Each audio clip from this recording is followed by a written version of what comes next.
নমস্কার সবাইকে, কেমন আছেন সবাই? আশা করি সবাই ভালো আছেন। তো আজ আমি আপনাদের সাথে একটা রান্নার রেসিপি শেয়ার করব, একটা ট্রেডিশনাল বেঙ্গলি রেসিপি, যার জন্য আমি নিয়ে নিয়েছি এখানে পাতলা করে কাটা বাঁধাকপি। এখানে আমি একটি বড় সাইজের বাঁধাকপির অর্ধেকটা নিয়েছি। এখন একটি পাত্রে সামান্য পরিমাণ জল দিয়ে আমি বাঁধাকপিটাকে ভাপিয়ে নেব। এটা কিন্তু একটি পুরনো রেসিপি, অনেক পুরনো এবং খুবই সাধারণ পদ্ধতিতে আমি রান্না করব, কিন্তু খেতে খুবই অসাধারণ হয়। এখন আমি দিয়ে দিব পরিমাণ মতো লবণ, দিয়ে আমি ঢাকনা দিয়ে দেব। লবণটা কিন্তু একসাথে বেশি করে দিতে যাবেন না, কারণ এখানে দেখুন বাঁধাকপির পরিমাণটা অনেকটাই কমে এসেছে, তাহলে তেতো হয়ে যেতে পারে। আর এভাবে মাঝে মধ্যে ঢাকনা খুলে নাড়াতে হবে, না হলে নিচে লেগে যেতে পারে। এখন আমি এখানে হাফ টি স্পুন হলুদের গুঁড়ো এবং হাফ টি স্পুন মরিচের গুঁড়ো দিয়েছি। এখন এটাকে ভালো করে বাঁধাকপির সাথে মিশিয়ে নেব। আমি কিন্তু পরে আবার হলুদের গুঁড়ো মরিচের গুঁড়ো অ্যাড করব। আর মাঝে মধ্যে এভাবে ঢাকনা খুলে এটাকে নাড়াতে হবে, জলটা প্রায় শুকিয়ে না যাওয়া পর্যন্ত। এখন দেখুন বাঁধাকপি অনেকটাই কমে এসেছে এবং জলটাও প্রায় শুকিয়ে গেছে। এই পর্যায়ে আমি এটাকে চুলা থেকে নামিয়ে নেব। এখন আরেকটি পাত্র নিয়ে তাতে আমি দিয়ে দেব পরিমাণ মতো তেল।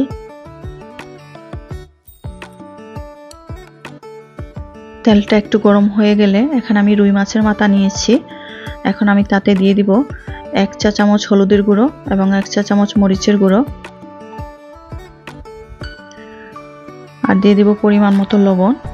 দিয়ে এখন মাছের মাথাটাকে ভালোভাবে মেখে নেব।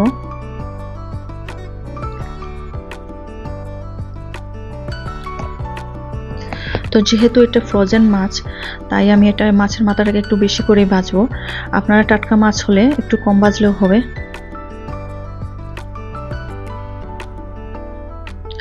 এই আমাদের এখানে ফ্রোজেন মাছের মধ্যে রুই মাছটাই খেতে একটু বেশি ভালো লাগে। ইলিশ মাছটাও ভালো, মাঝে মধ্যে ভালো হয়, গন্ধ বের হয় না ইলিশ মাছ ভাজলে। রুই মাছটা একটু বেশি খেতে ভালো লাগে। তো এভাবে উল্টে পাল্টে মাছটাকে ভেজে আমি নামিয়ে নেব।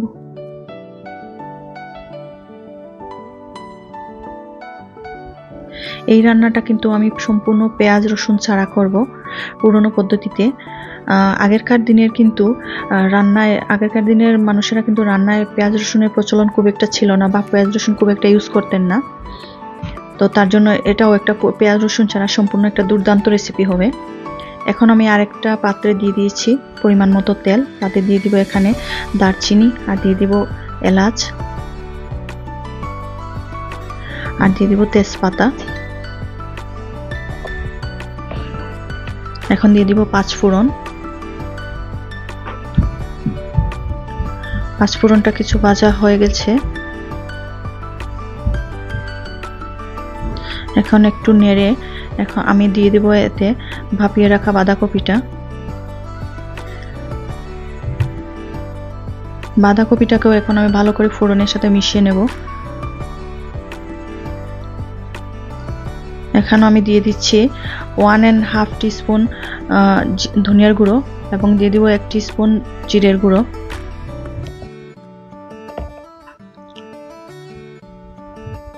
এই রান্নাটা কিন্তু পুরো নাড়ানোর উপরেই বলতে পারেন। জল শুকিয়ে যাওয়া পর্যন্ত ভালোভাবে নাড়াতে হবে, না হলে নিচে লেগে যেতে পারে। আমি আরেকটু হলুদের গুঁড়ো মরিচের গুঁড়ো অ্যাড করছি।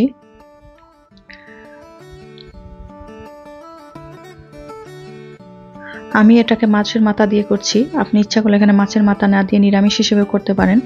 রুটির সাথে, সকালবেলা বা ভাতের সাথে খুবই অসাধারণ লাগে খেতে।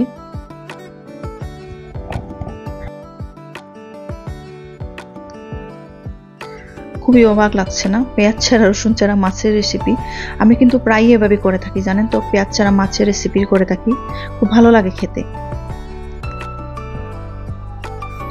এখন দিয়ে দিব 1 টেবিল স্পুন কাজু বাদাম বাটা।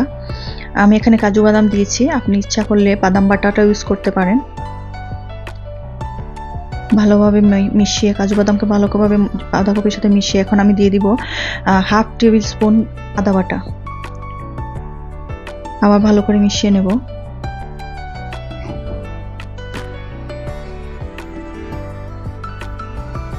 জলটা না শুকানো পর্যন্ত বারবার নাড়াতে হবে। এখন আমি দিয়ে দিচ্ছি মাছের মাথাটা।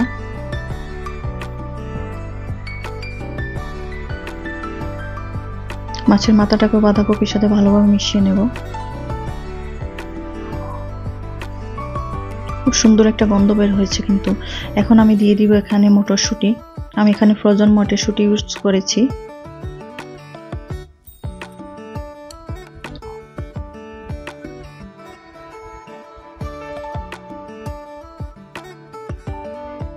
দেখুন এখানে জলের পরিমাণটা কিন্তু অনেকটাই কমে এসেছে, এখন নাই বলতে পারেন।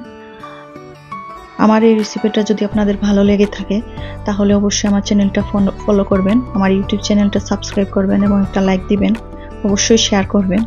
এখন আমি দিয়ে দিয়েছি কাঁচামরিচ কুচি আর কিছু সামান্য পরিমাণে চিনি। আগের দিনে রান্নায় কিন্তু চিনিটা ইউজ করা হতো, আর নিরামিষ রান্নায় তো আমরা অবশ্যই চিনি ইউজ করে থাকি। এখন রয়েছে লাস্ট উপকরণ। এখানে আমি দিয়ে দিয়েছি গরম মশলার গুঁড়ো 1 টেবিল স্পুন বলতে পারেন। খুব সুন্দর একটা গন্ধ বের হয়েছে কিন্তু। আমার রান্নাটা প্রায় শেষ পর্যায়ে হয়ে গেছে। তো তৈরি হয়ে গেছে আমার বাঁধাকপি দিয়ে মাছের মাথা রেসিপি, হারানো দিনের একটা রেসিপি, পুরাতন রেসিপি। আজকের ভিডিওটুকুই। নমস্কার সবাইকে।